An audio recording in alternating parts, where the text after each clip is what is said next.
الله رب العالمين، والصلاة والسلام على سيدنا محمد سيد الأولين والآخرين، وعلى آله وأصحابه وأتباعه أولياء أمته أجمعين إلى يوم الدين. اللهم صل وسلم وزد وبارك على سيدنا محمد سيد الأولين والآخرين وفي الملأ الأعلى إلى يوم الدين. عزيزان وخشويستان، لجمعي رابردودا لباسي سيري پیغمبری خواه صلى الله عليه وسلم لقسمت كتاب النازاركي جنابي موصاي مدرس وهندي سيري ترى الوردة العنبرية في سيرة حظ خير البرية. لباسي سيري مؤتى يا جيش الأمراء يا غزاي مؤتى وين كبيغمبري خواه صلى الله عليه وسلم 3000 صحابي نار بو شام بو أردن تقريبا بو تولصنوي أو صحابة برزي كبيغمبري خواه ئەیامی پیان ناردبوو بۆ پاشای بوسڕا، بەڵام نامەکەیان ڕێز لێ نەگرتووە و نوێنەرەکەی پێغەمبەریشان شەهید کرد. پێغەمبەری خوا صلی الله عليه وسلم 3000 سەحابەی نارد، بەڵام دواتر عەرەبە گەورەکانی ئەو مەنتەقە 100,000 چەکداریان کۆ کردو بۆ ڕۆبوڕۆبوونەوەی ئەو سەحابە نازارانی پێغەمبەری خوا صلی الله عليه وسلم، و هێرەقلیش 100,000 بۆ ناردن بوون بە 200,000. وەکو ئاماژەمان پێکرد مەدینە بۆ ئەردەن یا بۆ وڵاتی شام ماوەی مانگی زیاتر ڕێگایە. بەم ڕێگە و دوور و درێژە و ماندووبوون و گەرما و سەرما ئەسحابی پێغەمبەری خوا ڕێکەوتن، لەگەڵ ئەوەیشا 3000 نەفەر بوون، ئەوان 200,000 نەفەر بوون. وەکو ئاماژەمان پێکرد پێغەمبەری خوا صلی الله عليه وسلم و وەکو معجیزەیەک ئاماژەی بە زۆرێک لە ڕووداوی غەزاکە کرد. یەکەم جار حەزەتی زەید ئەمیرە زەیدی کوڕی حاریث کە زوو بە زەیدی کوڕی محەممەد مەشهور بووە کە ئەو شەهید بوو بە حەزەتی جەعفەری طەیار جەعفەری ئەبی طالیب ئامۆزای پێغەمبەری خوا ئەو عەلەمەکە هەڵگرێت. ئەگەر ئەو شەهید بوو بە حەزەتی عەبدوڵڵای کوڕی ڕەواحە ئەو عەلەمەکە هەڵگرێت. ئەنجا ئەگەر ئەوی شەهید بوو ئەو کاتە بە ئەم سەحابە نازارانەی من ناوخواانە کۆبوونەوە ئەمیرێک بۆ جێشەکە دیاریکەن. ئاماژەمان بەم حەقەتانەدا، بەڵام لە دەرسی ئەمشەوە لە سیرەی پێغەمبەری خوا صلی الله عليه وسلم هەر لەو باساین ئەم غەزای مؤتە وتمان لە پاشان مسلمانان کۆبوونەوە لە دوای شەیدکردنی حەزەتی عەبدوڵڵای کوڕی ڕەواحە حەزەتی خالیدی کوڕی وەلیدیان دانا. حەزەتی خالید 3 مانگ بوو مسلمان بوو، ئیمانی هێنابوو، چون لە دوای غەزای خەیبەر و لە دوای عومرەی قەزا کە پێغەمبەری خوا عومرەی کرد و گەڕاوە،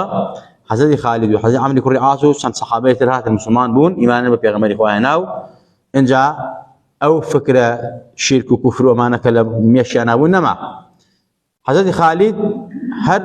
ئاواتەخواز بوو ڕۆژێک لە ڕۆژان تۆڵەی ئوحود بکاتەوە، چونکە لە ئوحودا یەکێک لەوانەی کە مسلمانانی شکان نەکسەکەی بەسەرهێنان حەزەتی خالید بوو. حەزەتی خالید هەمیشە هەوڵی ئەدا کە شتێک بکە تۆڵە و قەرەبووی ئەو غەزای ئوحود بکاتەوە. پێغەمبەری خوا لەما تەبعەن ناردی لەگەڵ ئەسحابەکانیا بۆ شام. لەوێ لە دوای ئەوەی ئەوان شەهید بوون ئەسحاب کۆبوونەوە، وتیان حەزەتی خالید ئەکەین بە گەورە و ئەمیری خۆمان. تەمان سابیت حەزەتی سابیتی کوڕی ئەقڕەم ئاڵاکەی هەر لە دوای حەزەتی ئەبا عوبەیدەوە عەبدوڵڵای کوڕی ڕەواحەوە فەرمووی خالید ئەمیری مسلمانان بە. حەزەتی خالیدیش فەرمی بەسەر چاو لەسەر فەرمانی جەنابت و لەسەر ئەوەی کەوا پێغەمبەری خوا ئەمری کردووە کە یەکێ پێن بە ئەمیری خۆمان، ئەو من ئەبم بە ئەمیرتان و ئەمیری جێشەکە، بۆی کەوا من ئەم جێشە ڕزگار کەم،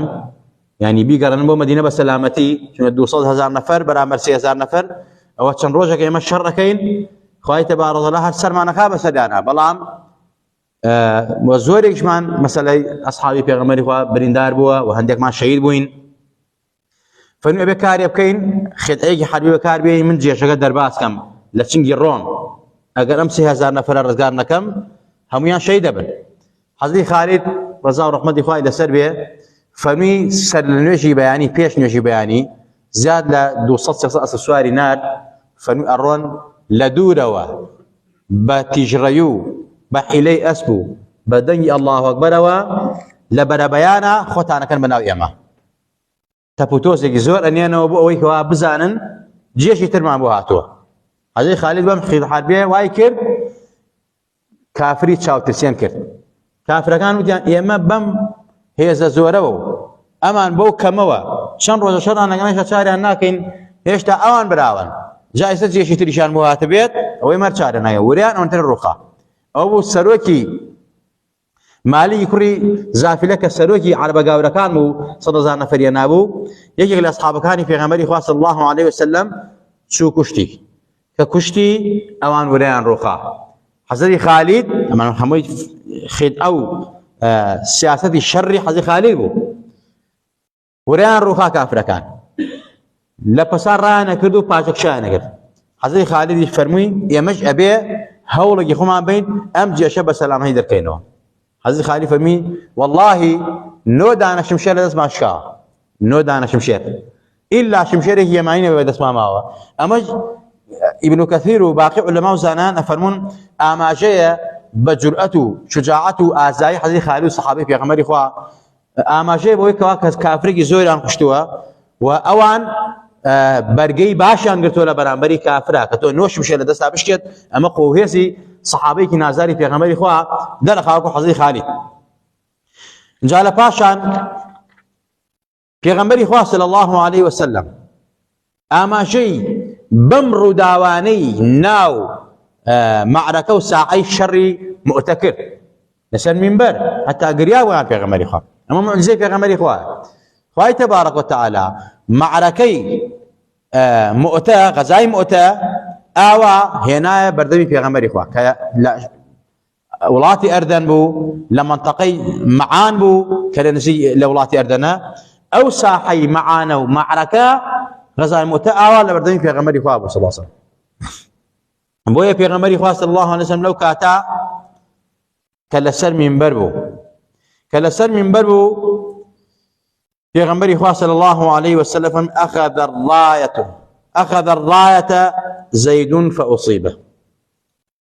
فرمي أوا يسز زيد علاقي بدستو بيكراه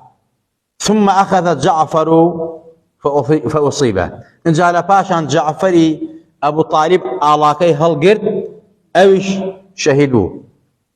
ماسي غيرته وشجاعته حديث جعفر ئەوەندە بە غیرەت بووە بۆ ئەوەی کەوا دەرنەچێ ڕانەکە چوارپەلی ئەسپەکەی خۆی بڕی اینجا چووە ناو واقعی شەڕەکەوە حتا دایانە دەستی ڕاستی دایانە دەستی چەپی بە هەرتوو قۆڵەکانی عەڵەمەکەی گرتبوو تا سەریان لاشێ کردەوە و شەیدیان کرد اینجا حەزەتی عەبدوڵڵای کوڕی ڕەواحە ئاڵاکەیەوە گرت پێغەمبەری خوا فەرمی ئەوە زەید شەهید بوو ئەوە حەزەتی جعفەر ئاڵاکەیەوە شەهید بوو ثم أخذ ابن رواحة إن جاء عبد الله كره على كذا أو الشهيد بو إن جاء في غمر إخوان لباسيم صحابانا أفرميت وعيناه تذرفان شاوكاني في غمر إخوان فرميس كليات نخواروا چونکە دیمەنەکەی ئەبینی چۆن حەزەی زەید شەهید بوو چۆن حەزەی جعفەر شەهید بوو بەو ناڕەحەتی و باڵقرتاندن و ملپەڕاندن و باڵی ڕاست و چەپی ینی زۆر بە زەلیلی شەهیدیان کرد بەڵام بەو جورئەتەیشەوە ساعەی چۆڵ نەکرد پێغەمبەری خوا فەرمێت هەردوو چاوی مبارەکی پڕ بوون لە ئاو فرمێس یەژان لەسەر مینبەر اینجا باسی حەزرەتی عەبدوڵڵای کوڕی ڕەواحەی کرد کە ئەوی چۆن شەهید بووە جا لە پاشان پێغەمبەری خوا فەرمووی حتى أخذ الراية سيف من سيوف الله إنجا أوا شمشيركاني پروردگار آلاء إسلامي هلقرتو وأبيت السبب سركوتني مسلمانانش حتى فتح الله عليهم تابهوي أو خوا درقاي خير وخوشوي سركوتني عليكاته وحزي خالد إنجا على باشان فمي وما يسرهم أنهم عندنا شهيد كان من بيان خوشني لا إما بمينه چونکە شوێن و مەوایان بەهەشتە و بۆیان دیاری کراوە ئەوە ئەوان چوون بۆ شوێنی خۆیان لەم غەزا پێغەمبەری خوا ئەمەی لەسەر مینبەر بۆ ئەسحابەکانی باس کرد کە چ ڕووداوێک ڕوویەوە پێغەمبەری خوامی باس کرد ڕووداوی شەهیدەکان ڕووداوی سەرکەوتنەکە ڕووداوی دەربازبوونیان لەم غەزا کە 3000 نەفەر بەرامبەری 200,000 نەفەر 13 نەفەر شەهید بوون وەکو ئیبن کەثیر فەرموویە یان ئەوەن 12 نەفەر بوون یەکێک لە سەحابەکان کە بەناوی هۆبجەوە یا بەرحاڵ هۆبجە بەڵێ افرمن لا شكي ديار نما هرون بو لا شكي يعني دوانزه صحابي پیغمبري خوا صلى الله عليه وسلم شهيد من لم غزا بلام دوانزه نفر شهيد بو ل 3000 نفر لبرامبر 200,000 نفر صحابه دوانزه نفر شهيد بو بلام ابي اوان چنێکیان لێ کوژرابێ چنێکیان لێ بریندار بوو بێ 3000 نفر يعني اوان 60 او 70 اوانە صحابي پێغەمبەری خوا بوون کە لە صحابي پێغەمبەر 12 نفر لە 3000 کوژرابێ ئەبێ لەوان زیاتر کوژرابێ وهروها الآن حمي الوطيس كاتكوا حضرت خالد على ما هي قدس بيغمري خاف استا قرمي شره لنيوان صحابي منه لبنان رومكانا حضرت خالد فرمي الحمد لله خوي تبارك وتعالى سري خستين جاء بيوست اما بقرينو بوكي بو مدينه بيغمبر حضرت خالد او صحاباني همي بسلامتي جيان دوا شاري مدينه كاتك قشتون شاري مدينه هندك چونە پیریانەوە وتیان ئێوە هەڵهاتوو ڕاکردۆکانن پێغەمبەری خوا فەرمووی نەخێر ئەوانە هەڵهاتوو نین بەڵکو ئەوانە هەڵمەتبەرن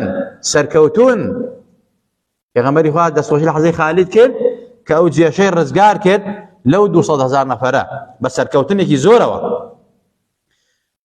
ئەنجا پێغەمبەری خوا صلی الله عليه وسلم چوو سەردانی ماڵە شەیدەکانی کردی کە لەوانە حەزەی جەعفەری طياري آموزاي ويا في حضرت جعفر طيار من في غمري خواف من إستا أبين بهدو بالا كاني كبرين لجنگكا خوا دو بالي بيدا ولا باشتا بو بالانا بناو باشتا سرتوا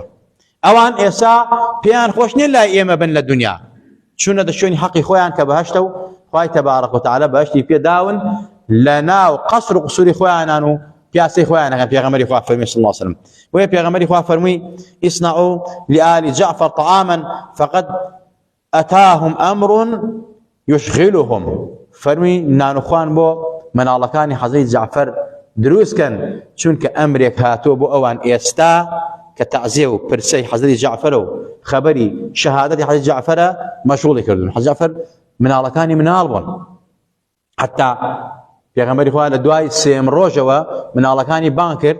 فرمي عادي ورن سريان بتشاكر لكن لو أنا عبد الله كوري حضرت جعفر فرمي وكو تيرك بدس خلطي وبي آوا بدس صحابة كاني في غمر إخوان بردينان حلاقة هنا وسريان شاكردين إذا خيزاني حضرت جعفر فرمي يا رسول الله يا ما إثر كي خدمت مان بكاو كي بمان جيانيه في غمر إخوان دس يقول بقران فرمي أيمن تشيم شون اي الله من هجاري فقيري بأي وديار بيت في غمري صلى الله عليه وسلم بمشي وازا نقوى حضرت جعفر بلكو بوها مو صحابة كان يثر حضرت عبد الله كر رواحة حضرت مسلي زيد حتى زيد كر حارس كزيد كر محمد بو كر حضرت زيد ناي أسامة بو لتمني هجلة صالحة في غمري خواهي كهذا قائد جيش برو الروم اين يريه كالصحابة يوكو حضرت أبو بكر وكو حضرت عمر كأمانة وزيري دس الراسي في غمري خواهون لا تمني مبارك في غمر وكم تربون لا زيد زور ولا تربون لا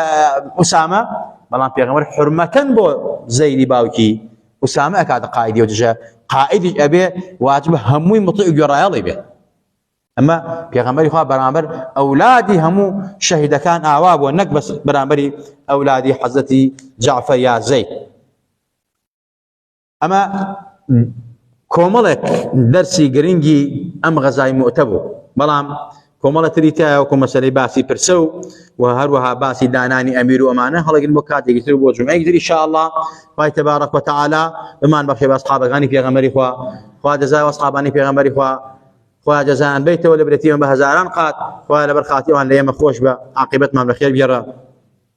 خوا حسني خاتمة وإمام بخشة خوا يقتل لغيرته جرأتي وان بخرناو عقيدو بروا وريموا يا رب خوا جان لدفارينا ولا برخاتي واصحاب نازرني في غمري خوا صلى الله عليه وسلم خوايا لباوكو دايك مان خوش با إصلاح حال خومان وخانادو مالوم دال مان ك ظلمان خوش ك يا ربي خوايا لخم وخفتنا راحتي مان بارزة لأن خوشي كشندا يا ربي خوايا لسيل واسخام خومان وخانادو مالوم دال مان بارزة وكم جمع مباركة يا ربي خوام جمع لي بيروسكي آوا كوين لما ليتوا لروج قيامتها لسرچ من كاني باش لغزنك بيغمرين نازار كومان كيتوا أو بيغمر نازار صلى الله عليه وسلم لدفتری تایبەتی خۆیان سڵاوات ناوی خۆمان و باوکو دایکمانی تۆمار کرد بێ بانگمان بکا و دەرمان نەکا و بە دەستی مبارەی خۆی ئاوی کەوسەرمان باتێ یا ربی خوایە لێت ئەپاڕێینەوە باسم عظمي خطوه پیغمبر نازدار واصحابه پیغمبر نازدار صلى الله عليه وسلم يا ربي خواه بإيمان وبمان جن وبمان بلنا زندو ما كروا يا ربي خواه جان باراني برحمت ما بارنا كانوا كاريس ما مبتقنا ولات ما پر خير وخوشيك ولات ما نزال مسلم كار بارساوك بزي بحالي مسلمانانا لجيهان بقشتي بيتوا بتايبة مسلمانان كردستان بتايبة المسلمانان إيران مسلمانان تركيا أو مسلمانان كوا أمر ظلم عليك استمع عليك كردان هاو زبان من كهاو عقيدن هاو مذهبين بناو دين كيتو آلو بيتوا پروردگارا ظلم عليك قطعا مكرين يا ربي خواه لتفارين ورزقارا كان لدس او رافزانا لدس او مجوسانا لدس واقر برسانا يا ربي خواه فريان كبي فريان مشكبي يا ربي خواه جان كار بدس الله من بو اصلاحكي اگر قابل اصلاحين هر ظلمان لكن ولاتنا الويرانكن يا ربي خواه عاليها سافلها جير وجورا كذلكم معنا كيتوا امين امين اقول قولي هذا واستغفر الله لي ولكم ولسائر المسلمين والسلام عليكم ورحمه